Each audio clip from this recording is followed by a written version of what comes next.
ಇಲ್ಲಿ ಭಾಷೆ ಯಾವುದಪ್ಪ ಅಂದ್ರೆ ಶಬ್ದ. ಹೌದು. ಶಬ್ದ ನಾವು ಮಾಡಲಿಲ್ಲ ಅಂದ್ರೆ ಇಲ್ಲಿ ವ್ಯವಹಾರಗಳು ನಡೆಯೋದಿಲ್ಲ. ಹೌದು. ಹೌದಾ? ಶಬ್ದದಿಂದನೇ ಎಲ್ಲ ನಡೀತಾವೆ ಇಲ್ಲಿ. ಹೌದು. ಏನೋ ಸೂಕ್ಷ್ಮ ಯಾವುದಪ್ಪ ಅಂದ್ರೆ ದೇವತೆಗಳದ್ದು ಬರುತ್ತಲ್ಲ, ಅದು ಸೂಕ್ಷ್ಮ ಪ್ರಪಂಚ. ಅಲ್ಲಿ ಸಂಕಲ್ಪದಿಂದ ನಡೆಯುತ್ತೆ.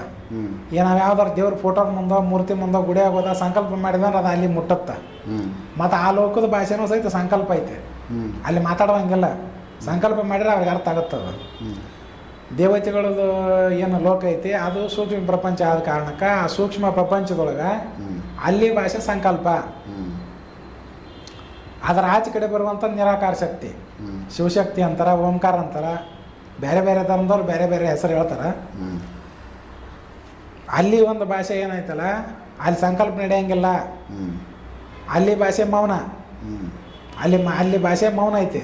ಆ ಮೌನ ಭಾಷೆ ಐತಪ್ಪ ಅಂದ್ರೆ ಆ ವಸ್ತುವನ್ನು ನಾವು ಕಾಣಬೇಕು.